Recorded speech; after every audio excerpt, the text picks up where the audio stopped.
Bumili si Lao Wu ng isang dalaga para maging payat na kabayo. Hindi niya inaasahan na magaling pala ito agad. Sa loob lang ng isang buwan, mahigit 100 bisita na ang na-entertain niya. Tuwang-tuwa si Lao Wu. Kaya naman lalo pa niyang pinagsisikapan na maghanap ng mga kliyente para rito. Ngunit bigla na lamang itong nakitang nakasabit ang pulang lubad sa leeg, nakatali ang mga kamay, at may dugo ang mga mata, nakaluhod at patay na sa sarili nitong kama, leeg, palso, at bukong-bukong. May mga marka ng pagkakatali, hindi pantay-pantay ang pagkakalagay ng mga marka ng lubad. Winasak ang posibilidad na sarili ang may gawa, panlalabo ang mga kuko, may mga malinaw na pasa sa katawan. Ipinapakita na dahil sa pagka-suffocate ang pagkamatay. Natakot at hindi mapakali si Mang Tonyo nang marinig iyon. Sabi raw, dinala ng isang bisita si Linang magdamag, pero hindi inaasahan na ang taong iyon ay pala abusado pala. Sinaktan niya ng husto si Linang, at sinampal pa niya ito hanggang sa mamaga ang mukha. Tapos, pinabuhat na lang siya pauwi. Natakot si Lao Huan na baka mapahamak si Linang.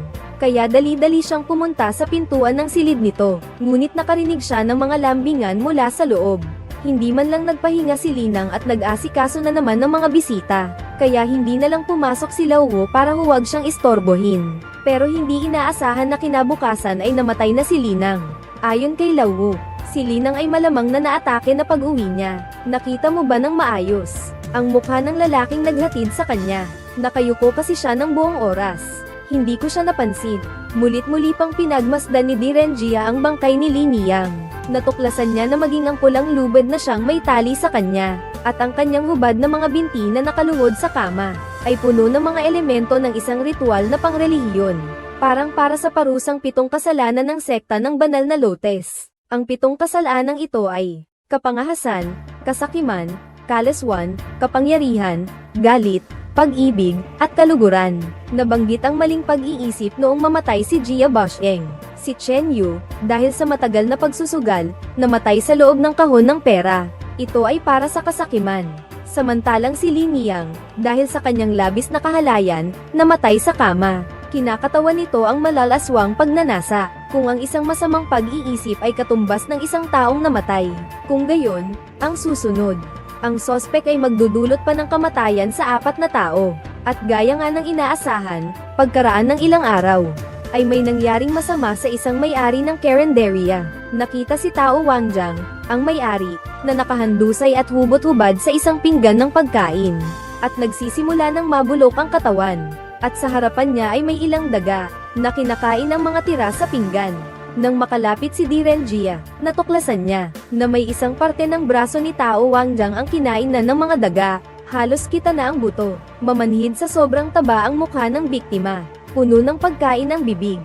Kung pinilit na ipasok ang pagkain bago siya mamatay, magkakaroon ng mga sugat ang biktima dahil sa paglaban at pagpupumiglas, lalo na sa loob ng bibig.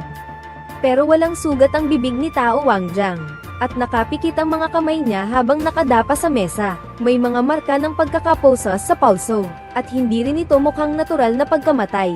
Pagkatapos ay tinanong ni Direnjia ang asawa ng biktima, kung bakit hindi niya napansin ang pagkamatay ng kanyang asawa ng maraming araw na. Ngunit wala siyang kaalam-alam. Marami siyang mga asawang babae. Akala ko po ay kasama niya ang ibang babae. May kakaiba ba bago siya mamatay? May natanggap siyang sulat.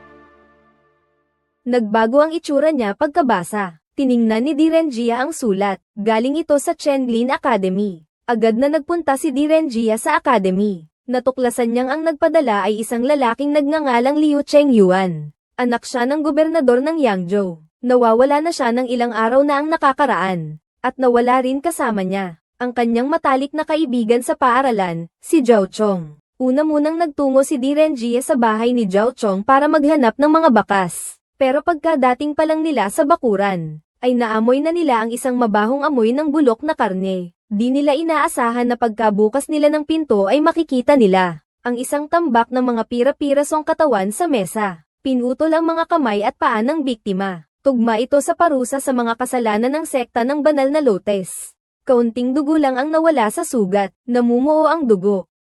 Ibig sabihin, patay na siya. Nang putulin ang kanyang mga kamay at paa, sabi ng punong guro ng akademya, si Zhao Chong ay isang lalaking mahilig sa alak at babae, at madalas sa mga bahay aliwan. Ilang araw na ang nakalipas, umupa siya ng isang babaeng alipin na ang pangalan ay Linang. Pagkatapos niyang paglaruan sa kanyang tahanan, dinala niya si Linang sa isang sirang templo, at ipinagpatuloy ang paglalaro kay Linang sa kanyang kaibigan na si Liu Chengyuan. Anong ginagawa mo? Papatayin kita.